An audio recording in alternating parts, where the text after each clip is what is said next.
Hi guys, mushroom gravy வந்து செய்ய போறோம். இது வந்து பாத்தீங்கன்னா ரொம்ப ஈஸி தான். சிம்பிளா நல்லா வந்து செஞ்சலாம். நான் வந்து பாத்தீங்கன்னா சுடு தண்ணி ஊத்தி நல்லா வாஷ் பண்ணி ரெண்டு பாக்கெட் வந்து ரெண்டுமே கட் பண்ணி எடுத்து வச்சிட்டேன். ஏன்னா வந்து பாத்தீங்கன்னா குக் பண்ணும்போது அது கம்மியாயிடும். நம்ம வந்து வேகும்போது பாத்தீங்கன்னா பாக்கிறதுக்கு ரெண்டு இருக்கும், பாக்ஸ் ஒன்னு ஆயிடும். பாத்தீங்கன்னா இது எப்பவுமே வந்து பாத்தீங்கன்னா ரொம்ப சுருண்டுடும் நம்ம வந்து குக் பண்ணும்போது. இது இப்போ வந்து ஈஸியா செய்யறதுக்கு நம்ம மசாலா 2 வெங்காயம், பெரிய சைஸ் வெங்காயம், ஒரு 3 பச்சை மிளகாய், ஒரு மீடியம் சைஸ்ல 4 தக்காளி, இது எல்லாமே வந்து பாத்தீங்கன்னா மிக்ஸி ஜார்ல வந்து போட்டு அரைச்சிட்டு வந்துடலாம். நல்லா வந்து பாத்தீங்கன்னா ஃபைன் பேஸ்ட் மாதிரி நல்லா அரைச்சிக்கலாம். கொரன்னு வேண்டாம்.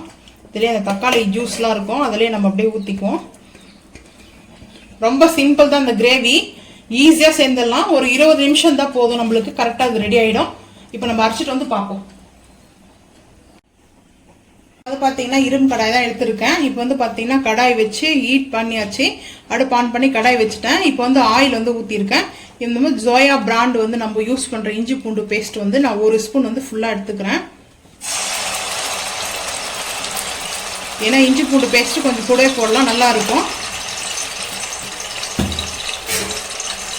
அதுக்கப்புறம் வந்து பார்த்தீங்கன்னா நம்ம இதை கொஞ்சம் லைட்டாக தலைக்கு மிக்ஸ் பண்ணி விட்டுட்டு நம்ம மூடி போட்டு மூடிடலாம். இப்போ இது கூட வந்து பார்த்தீங்கன்னா தேவையான அளவுக்கு கருவேப்பிலை சேர்த்துக்கிறேன். கருவேப்பிலையோட அந்த ஃப்ளவர் வந்து ஆயிலில் வந்து இறங்கும். இப்போ நல்லா வந்து இது பச்சை வாசனை போகிற அளவுக்கு வதக்கலாம். இப்போ நம்ம அரைச்சிட்டு வந்து தக்காளி, வெங்காயம், பச்சை மிளகாய், காரத்துக்கு தகுந்த அளவுக்கு நான் வந்து கிரீன் சில்லி எடுத்துருக்கேன். நீங்கள் உங்களுக்கு எவ்வளோ வேணுமோ அந்த அளவுக்கு எடுத்துக்கோங்க. இப்போ வந்து பார்த்தீங்கன்னா இது நல்லா வந்து ஊற்றியாச்சு. இதோட கூட மிக்ஸ் பண்ணிக்கலாம். தண்ணி கொஞ்சம் ஊற்றிக்கலாம். நல்லா வந்து இது வந்து பச்சை வாசனை போகிற அளவுக்கு வந்து நல்லா வந்து குக் பண்ணணும் இதை. இப்போ வந்து பார்த்தீங்கன்னா கொஞ்சமாக தண்ணி சேர்த்துருக்கேன். இப்போ நம்ம அரைச்ச பிரியாணி மசாலா வந்து ஒரு 1.5 ஸ்பூன் வந்து சேர்த்துக்கலாம். காரத்துக்கு பச்சை மிளகாய் போட்டிருக்கேன், இருந்தாலும் நம்ம வந்து காஷ்மீரி மிளகாய் தூள் வந்து ஒரு 1/2 ஸ்பூன் சேர்த்துக்கிறேன்.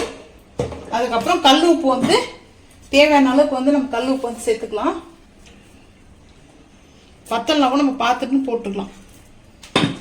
இப்போ வந்து பார்த்தீங்கன்னா நல்லா இது வந்து மிக்ஸ் பண்ணணும். ஹை ஃப்ளேமில் வச்சுட்டு பார்த்தீங்கன்னா நல்லா மிக்ஸ் பண்ணிவிட்டு நம்ம மூடி போட்டு நல்லா மூடிட்டோம்னா ஒரு 10 நிமிஷத்துக்குள்ளே நல்லா நம்மளுக்கு வந்து இது தக்காளி, வெங்காயம், பச்சை மிளகாய் அந்த பச்சை வாசனை போய் நல்லா நம்மளுக்கு வந்து சூப்பராக வந்து ஒரு கிரேவி மாதிரி நம்மளுக்கு வந்து ஃபார்ம் ஆகிடும். அதுக்கப்புறம் வந்து பார்த்தீங்கன்னா மஷ்ரூம் போட்டு ஒரு 10 நிமிஷம் 20 நிமிஷம் இருந்தால் போதும், ரெடி ஆகிடும். இப்போ நம்மளுக்கு வந்து இது கொதிக்கிட்டோம். நல்லா மூடி போட்டு மூடிடலாம். ரொம்ப சிம்பிள் தான் இது. இப்போ வந்து பார்த்தீங்கன்னா மூடி போட்டு மூடிடுறேன். இப்போ வந்து பார்த்தீங்கன்னா நம்மளுக்கு கிரேவி வந்து இந்த மாதிரி தான் வரும். வந்து நம்ம இப்போ வந்து மஷ்ரூம் எல்லாமே வந்து சேர்த்துக்கலாம்.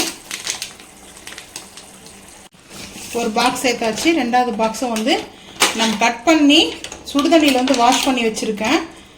ஏன்னா வந்து டஸ்ட்லாம் இருக்கும் வந்து பார்த்தீங்கன்னா, அதனால் வந்து நம்ம சுடுதண்ணியில் வாஷ் பண்ணி வச்சுருக்கேன்.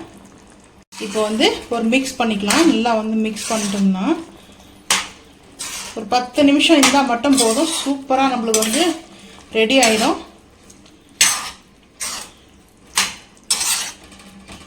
மிக்ஸ் பண்ணிவிட்டு நம்மளுக்கு காரம் உப்பெல்லாம் கரெக்டாக இருக்குது. இப்போ இது வந்து வேக ஆரம்பிச்சிச்சுனாவே மஷ்ரூம் எல்லாம் ரொம்ப வந்து அந்த இதுவாகிடும். வந்து பார்த்தீங்கன்னா நம்ம போட்டிருக்கிறதெல்லாம் ரொம்ப பெருசாக இருக்கிறதெல்லாம் வந்து பார்த்தீங்கன்னா நல்லா வேகும்போது இதெல்லாம் அப்படியே சுருங்கிடும். வந்து பார்த்தீங்கன்னா இப்போ மூடி போட்டுக்கலாம். கொத்தமல்லியும் புதினாவும் ஒரு கைப்பிடி அளவுக்கு கட் பண்ணி வச்சுருக்கேன். இதை அப்படியே வந்து சேர்த்துக்கலாம். இப்போ வந்து சிம்மில் தான் இருக்குது. நம்ம வந்து ஐ ஃப்ளேம் பண்ணும்போது மூடி போட்டோம்னா இல்லைனா மேலெல்லாம் தெறிக்க ஆரம்பிக்கும். இப்போ வந்து பார்த்தீங்கன்னா நல்லா ஒரு மிக்ஸ் பண்ணிவிட்டு கொஞ்சமாக வந்து பட்டர் சேர்த்துக்குவேன். நல்லா இருக்கும் மசாலா வந்து பார்த்தீங்கன்னா. நீங்கள் வேணும்னா இப்படியே கூட வந்து வச்சு இது பண்ணிக்கலாம். நான் வந்து பட்டர் மட்டும் கொஞ்சம் சேர்த்துக்க போகிறேன். இன்னும் பாக்ஸில் எடுத்து போடணும், பாக்ஸில் வைக்கணும். எடுத்து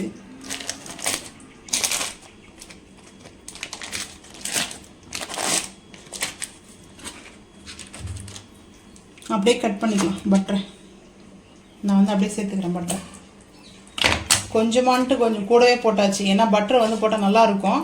சரி, அதனால் நல்லா வந்து இது பார்த்திங்கன்னா மெல்ட் ஆகட்டும். நான் வந்து இந்த ஒரு பன்னீர் ஸ்லைஸ் மாதிரி வந்து போட்டிருக்கிறேன். பட்டர் வந்து பார்த்திங்கன்னா வழுக்க ஆரம்பிக்குது. இது நல்லா வந்து இது மெல்ட் ஆகட்டும். இப்போ நல்லா வந்து எண்ணெய்லாம் பிரிஞ்சு நெய்யெல்லாம் நம்ம போட்டது பட்டர் எல்லாம் பிரிஞ்சு வருது. இப்போ வந்து மிளகுத்தூள் வந்து நம்ம 1 ஸ்பூன் வந்து தூவிக்கலாம் லைட்டாக. ஒரே 1 ஸ்பூன், சின்ன ஸ்பூன் தான் எடுத்துருக்கேன். இப்போ நல்லா வந்து இதை மிக்ஸ் பண்ணிடலாம். சூப்பராக அப்படி பார்த்தீங்கன்னா கறி குழம்பு மாதிரி இருக்கும் டேஸ்ட். வந்து பார்த்தீங்கன்னா லைட்டாக அப்படியே மிக்ஸ் பண்ணிவிடுவோம். மஷ்ரூம் கறி குழம்பு ரெடி ஆகிடுச்சு. பார்த்தீங்கன்னா நல்லா எண்ணெய்லாம் பட்டர்லாம் நல்லா மெதுக்க சூப்பராக வந்துருக்கு பாருங்கள். இந்த மாதிரி நம்மளுக்கு சூப்பராக ரெடி ஆகிடும். சப்பாத்தி, பட்டர் நான், பரோட்டா, ரைஸு, இட்லி, தோசை நம்ம எல்லாத்தோட சாப்பிடும்போது இந்த சைட் டிஷ்ஷஸ் சூப்பராக இருக்கும். இது வந்து பார்த்தீங்கன்னா கிரேவி அவ்வளோ அமேசிங்காக இருக்கும் டேஸ்ட்டு. நீங்களும் இதே மாதிரி வந்து செஞ்சு பாருங்கள். இப்போ நம்ம வந்து ரைஸ்க்கு தான் வந்து லன்ச் வந்து பார்த்தீங்கன்னா 3 o'clock ஆகிடுச்சு. இப்போ நம்ம லன்ச் பார்த்துக்கலாமாங்க. இப்போ வந்து சாதம் வச்சுருக்கேன், ஒயிட் ரைஸ். இப்போ நம்ம வந்து பார்த்தீங்கன்னா அப்படியே நம்ம செஞ்சுருக்கிற மஷ்ரூம் கிரேவிஸ் காரம் சாரமாக நல்லா சூப்பராக தூக்கலாக இருக்குது. வந்து பார்த்தீங்கன்னா ரெஸ்டாரண்ட் ஸ்டைலில் நம்ம வந்து செஞ்சுருக்கிறோம். இது நம்ம அப்படியே மேலே ஊற்றி சாப்பிடும்போது லஞ்ச் பார்த்தீங்கன்னா நல்ல ஒரு நான்வெஜ் சாப்பிட்ட ஃபீலோடு வந்து கம்ப்ளீட் ஆகும். நீங்களும் இதே மாதிரி வந்து செஞ்சு சாப்பிட்டு மறக்காமல் வந்து கமெண்ட் பண்ணுங்கள். நம்ம வீடியோ பிடிச்சா லைக் பண்ணுங்கள், ஷேர் பண்ணுங்கள், சப்ஸ்கிரைப் பண்ணுங்கள். பெல் ஐக்கான் வந்து கிளிக் பண்ணாதான் நம்ம போடுற வீடியோ நோட்டிஃபிகேஷனாக உங்களுக்கு வரும். தேங்க்யூ.